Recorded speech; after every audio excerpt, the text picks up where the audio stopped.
آپ صلی اللہ علیہ وسلم نے ارشاد فرمایا، اور یہ حدیث پاک مستدرک الحاکم میں پہلی جلد کے اندر 345 نمبر پر موجود ہے، کہ آپ نے فرمایا من غسل میتا فکتم علیہ، جو شخص میت کو غسل دیتا ہے اور غسل دیتے ہوئے اسے میت میں کوئی عیب نظر آتا ہے اور وہ اس عیب پر پردہ ڈال دیتا ہے، چھپاتا ہے، کسی کو بتاتا نہیں ہے، بیان نہیں کرتا ہے۔ اب فوت شدہ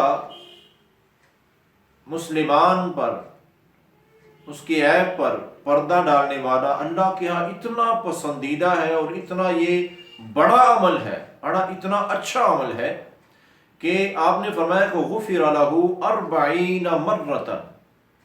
اب جس نے میت کو غسل دیا نا، اس غسل دینے کے بعد زندگی میں اس سے کوئی گناہ ہو گیا تو وہ گناہ اللہ تعالیٰ بغیر معافی مانگنے کے معاف کر دیتے، صرف اس وجہ سے کہ اس نے ایک فوت شدہ انسان کے عیب پر پردہ ڈالا تھا۔ دوبارہ پھر اس سے گناہ کبھی ہو گیا، اللہ تعالیٰ پھر بغیر معافی کے معاف کر دیتے ہیں۔ اس نے معافی مانگی کیوں نہیں، اللہ معاف فرماتے۔ تیسری بار، چوتھی بار، حدیث کے الفاظ کیا ہے، 40 مرۃ، اللہ تعالیٰ اس بندے کو 40 مرتبہ بغیر معافی کے معاف کرتے رہتے ہیں، کہ اس نے معافی مانگی نہیں، اللہ معاف کرتے رہتے ہیں، اس وجہ سے کہ اس نے میرے ایک بندے کے عیب پر پردہ ڈالا ہے۔ تو میرے محترم بھائیو، فوت شدہ انسان کے عیب پر پردہ ڈالنے والا اللہ کو اتنا پیارا لگتا ہے، اور زندہ انسان کے عیب پر جو پردہ ڈالے گا وہ اللہ کو کتنا پیارا لگتا ہے۔ اور پھر نبی رحمت صلی اللہ علیہ وسلم نے فرمایا کہ یہ تو ہے میت کو غسل دینے والے کا اجر، اس کے ایک عیب پر پردہ ڈالنے کا اجر۔ پھر آپ نے فرمایا کہ ومن کفن میتا کساہ اللہ من سندس واستبرق الجنہ۔ آپ نے فرمایا کہ جو بندہ کسی میت کو کفن پہناتا ہے، اللہ تعالیٰ کا وعدہ ہے کہ اللہ تعالیٰ اس بندے کو جنت کے 2 اعلیٰ ترین لباس عطا فرمائیں گے، جنت کے ریشمی لباس اللہ تعالیٰ اس بندے کو عطا فرمائیں گے۔ اب جنت کا لباس پہن کے کوئی جہنم میں تھوڑے جائے گا، جنت کا لباس تو جنتی لوگوں کو ملے گا نا۔ تو آپ نے کیا فرمایا کہ جنت کے 2 لباس، موٹا اور باریک ریشم، اللہ 2 لباس اس بندے کو عطا فرمائیں گے، اس وجہ سے کہ اس نے میت کو کفن پہنایا تھا۔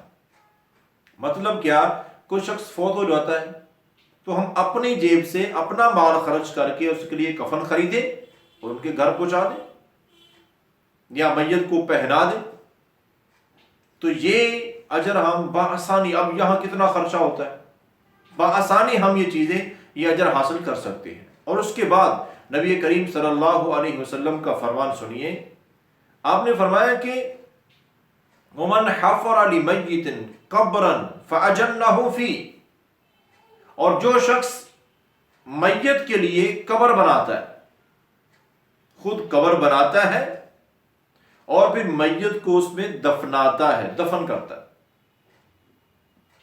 یہ اجر کتنا عظیم اجر۔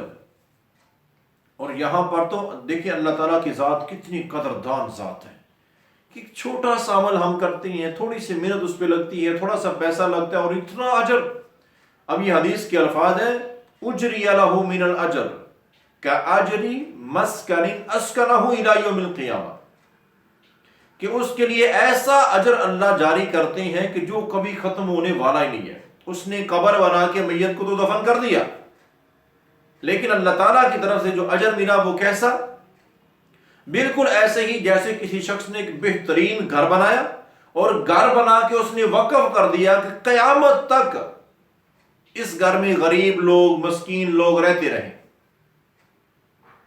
اللہ کو راضی کرنے کے لیے وہ گھر صدقہ کر دیا۔ میرا خیال ہے کہ کوئی گھر ایسا نہیں جو قیامت تک کے لیے قائم رہے، ہم بنائے اور ہمارے پاس اتنی گارنٹی ہو کہ قیامت تک قائم رہے گا، لوگ فائدہ اٹھاتے رہیں، ختم ہو جائے گا۔ لیکن اللہ تعالیٰ اس بندے کو اتنا اجر عطا فرماتے ہیں جو میت کے لیے قبر بناتا ہے اور میت کو دفن کرتا ہے قبر میں، اللہ کو راضی کرنے کے لیے، کسی کو دکھانے کے لیے نہیں، کسی سے پیسے حاصل کرنے کے لیے نہیں، صرف اللہ کو راضی کرنے کے لیے۔ تو اس بندے کو اتنا اجر ملتا ہے جیسے اس نے ایک عالیشان مکان بنایا اور وہ اللہ کے نام پہ وقف کر دیا اور قیامت تک لوگ اس سے فائدہ اٹھاتے رہیں. اتنا اجر اللہ اس کو دیں گے کہ قیامت تک ہر روز اس بندے کو صدقے کا اجر ملتا رہے گا جس نے میت کے لیے قبر بنائی اور اس کو دفنا دی. تو میرے محترم بھائیو، یہ کوئی مشکل کام نہیں ہے، مشکل کام نہیں ہے، بڑے آسانی سے ہم کر سکتے ہیں. اگر اللہ کا دیا ہوا مال ہے تو یہ سارے کام ہی آسان ہو جاتے، سارے کام. کفن کسی کے ہاں بھجوا دے، کوئی فوت ہوا، ضروری نہیں ہے کہ وہ حقدار ہو، اس کے پاس پیسے نہ ہو تو پھر ہی ہم کفن دیں.